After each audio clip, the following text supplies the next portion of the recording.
आज सच्चाई की जीत हुई है।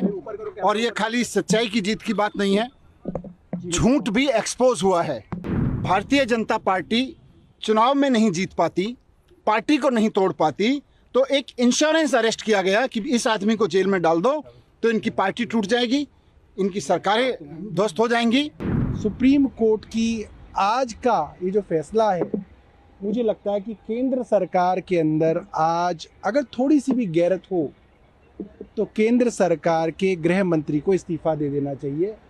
कोर्ट ने साफ तौर पे कह दिया कि देश की प्रीमियर एजेंसी बदले की भावना से, कपट छल से काम कर रही है। मुझे लगता है गृह मंत्री को एक दिन भी अपनी सीट पे रहने का हक खत्म हो गया है। रिहाई के इस आदेश से केवल आम आदमी पार्टी में नहीं बल्कि दिल्ली और देश में एक खुशी की लहर दौड़ गई है और एक लंबे संघर्ष के बाद अरविंद केजरीवाल जी लौट रहे हैं। लगता है कि बहुत ज़्यादा समय तक झूठ के दम पर आप सच को कैद नहीं कर सकते। सर्वसम्मति से, दोनों जज साहिबान के सर्वसम्मति से ये फैसला आया, माननीय केजरीवाल साहब को बेल मिली और ये सबकी उम्मीदें थीं कि आज बेल मिलना चाहिए। एक बार फिर से साबित हो गया है कि अरविंद केजरीवाल जी जैसा सच्चा, ईमानदार, देशभक्त, कट्टर ईमानदार नेता इस देश में नहीं है। जिनको गिरफ्तार करने के लिए भारतीय जनता पार्टी ने हजारों तरह की कुचक्र रचे, हजारों तरह की साजिशें रची, एक कट्टर ईमानदार आदमी को, काम करने वाले आदमी को, जनता के दर्द के लिए, जनता की जिंदगी को संवारने के लिए जो काम कर रहा था, उनको उठा के जेल में डाला। इससे बड़ा पाप लोकतंत्र के इतिहास में नहीं हुआ। आज ऑनरेबल सुप्रीम कोर्ट को हम नमन करते हैं, उनको सलाम करते हैं, उनका धन्यवाद करते हैं। हम इस देश के संविधान का धन्यवाद करते हैं, बाबा साहब का धन्यवाद करते हैं, जिनके बदौलत आज सच्चाई की जीत हुई है।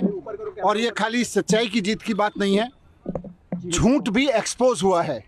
जिस तरह से आज ऑनरेबल सुप्रीम कोर्ट में ऑब्जर्वेशन दी गई, कहा गया कि केजरीवाल जी को ईडी की रिहाई से रोकने के लिए सीबीआई का पूरा गिरफ्तारी का मामला रचा गया।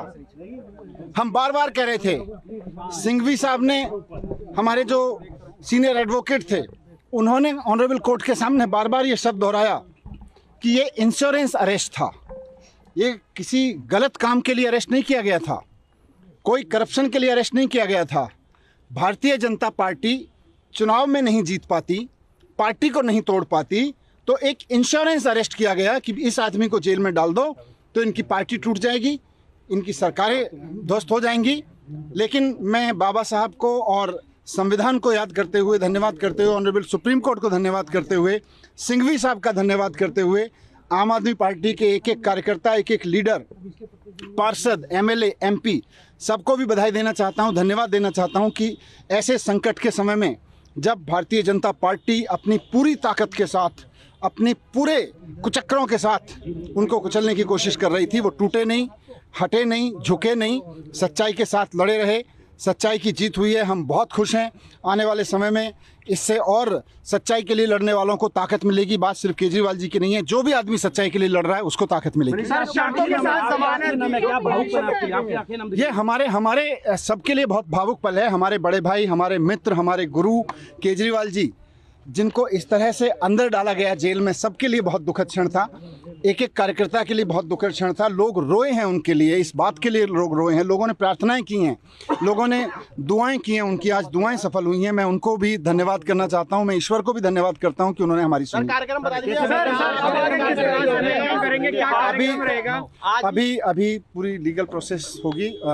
ऑनरेबल सुप्रीम कोर्ट के आदेश के अनुसार जिस तरह का लीगल बॉन्ड वगैरह है, उसके बाद में वहाँ से एक बार सारी फॉर्मेलिटीज़ पूरी होने के बाद में हमारे वकील जैसे हमें निर्देशित करेंगे। फिलहाल हम अभी सभी मित्र लोग, सभी पार्टी के लोग, कुछ लोग मेरे साथ में, हम लोग साथ में थे।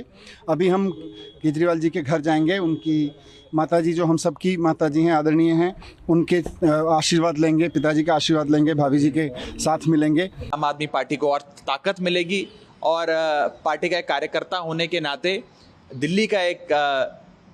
दिल्ली और पंजाब और पूरे देश भर का एक नागरिक होने के नाते मैं तहे दिल से स्वागत करता हूं इस फैसले का। और बस एक ही चीज़ कहना चाहता हूं इस भावुक लम्हे में कि वेलकम बैक अरविंद केजरीवाल। लेकिन जमानत जो मिली है कुछ शर्तों के साथ मिली है और बीजेपी लगातार आरोप लगाती रही है, खासकर अरविंद केजरीवाल को लेकर कि भ्रष्टाचार में लिप्त है। देखिए question also article question court में जजेस ने बहुत कड़ी ऑब्जर्वेशन करी है उसको देखिए मुझे लगता है कि सुप्रीम कोर्ट का फाइनल ऑर्डर आने के बाद एक बार उसको पूरी तरीके से पढ़ने के बाद वकीलों के साथ बैठ के आगे की रणनीति बनाई जाएगी, पर्टिकुलरली कंडीशंस को लेकर जिसके तहत बेल दी गई है। अभी क्योंकि एक अंश ही सुप्रीम कोर्ट का ओरली पढ़ा गया कोर्ट में, तो उस पर मैं विस्तार से टिप्पणी नहीं करना चाहूँगा। एक बार जजमेंट की कॉपी मिल जाए, मुख्यमंत्री जी रिहा हो जाएं और उसके बाद वकीलों के साथ बैठकर आगे की रणनीति बनाएंगे। लेकिन मोटे मोटे तौर पर आज उनकी रिहाई के इस आदेश से केवल आम आदमी पार्टी में नहीं बल्कि दिल्ली और देश में एक खुशी की लहर दौड़ गई है और एक लंबे संघर्ष के बाद अरविंद केजरीवाल जी लौट रहे हैं। लगता है कि बहुत ज़्यादा समय तक झूठ के दम पर आप सच को कैद नहीं कर सकते। आखिरी सवाल कि अरविंद केजरीवाल के रिहाई के बाद हरियाणा में जो चुनाव हो रहे हैं उसका उस चुनाव पर भी असर होगा? नहीं, देखिए जाहिर तौर पर अरविंद केजरीवाल जी अब हरियाणा की चुनाव जो है उसकी बागडोर संभालेंगे।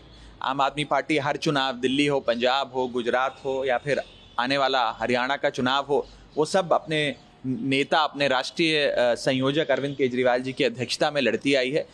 ये मेरा विश्वास है कि आते ही वे हरियाणा चुनाव में शिरकत भी लेंगे और उसकी कमान संभालेंगे आम आदमी पार्टी की ओर से। सुप्रीम कोर्ट ने आज केंद्र सरकार की इन्वेस्टिगेटिंग एजेंसीज के बारे में कहा है। मुझे लगता है वो केंद्र सरकार के लिए बहुत बड़ी फटकार है। केंद्र सरकार की प्रीमियर एजेंसी को सुप्रीम कोर्ट ने कहा कि जो पिंजरे में तोते की बात सुप्रीम कोर्ट कहता था वो आज भी सीबीआई और इन्वेस्टिगेटिंग एजेंसी के लिए है। और ये बहुत ज़रूरी है कि ना सिर्फ सीबीआई इंडिपेंडेंट दिखे, इसका परसेप्शन हो कि ये इंडिपेंडेंट है।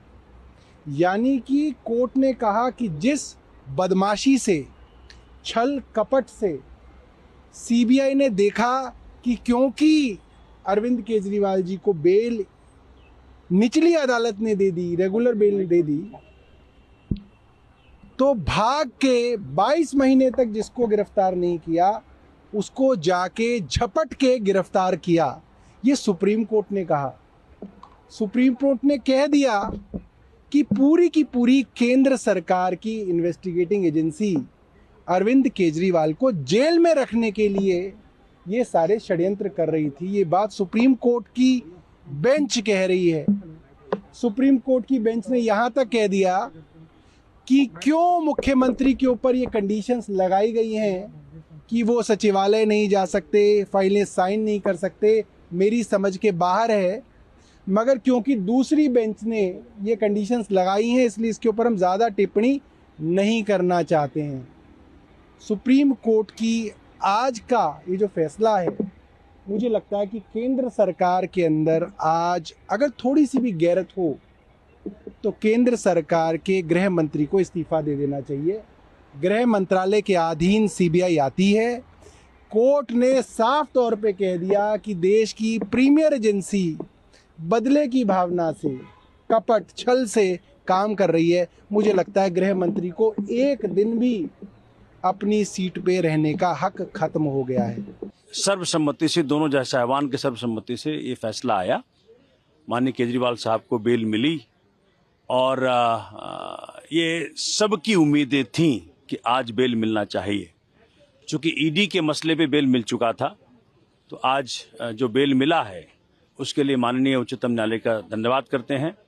पूरे भारतवर्ष में हर व्यक्ति उनका धन्यवाद करता है जिन्हें केजरीवाल जी की ईमानदार राजनीति से बहुत फायदा मिला है। तो आप खुल के कर सकते हैं ना कि पॉलिटिकली मोटिवेटेड ये तमाम केस थे, के कविता, संजय सिंह, लंबी फेरिस्त अरविंद केजरीवाल। हमने तो बात बहुत पहले कह दी थी कि आप देखें ना, किस इनफैक्ट जज साहिबान ने अपने ऑर्डर्स में जो पीछे अगर आप देखें तो खुल्लम खुल्ला कहा है किस प्रकार का एविडेंस है ये कि आप 4 व्यक्तियों में 2 व्यक्ति को जो एक्यूज्ड है उसको अप्रूवर करार दे दो और उसके स्टेटमेंट पे आप अरेस्ट कर लो, वो भी सिटिंग चीफ मिनिस्टर को, डिप्टी चीफ मिनिस्टर को, मेंबर ऑफ पार्लियामेंट को। कर क्या रहे हैं आप? तो मुझे लग रहा है कि आज जो फैसला आया है, अब भारतीय जनता के कोर्ट में दूसरा फैसला बहुत जल्दी आएगा। हरियाणा का भी आएगा, जम्मू कश्मीर का भी आएगा, महाराष्ट्र का भी आएगा, झारखंड का भी, दिल्ली का भी आएगा, सबका आएगा। तो भाजपा की सारी कोशिशें कि केजरीवाल जी प्रचार के लिए उपलब्ध ना हो पाए, ये सब नाकाम साबित हुई, फिसड्डी साबित हुई। भगवान के घर में देर है, अंधेर लगता नहीं है कि है। हरियाणा जाएंगे अरविंद केजरीवाल तो अपोजिशन को बेनिफिट होगा अरविंद केजरीवाल को वहां पहुंचने से। केजरीवाल जी के आने से सब तरफ डेमोक्रेसी मजबूत होगी।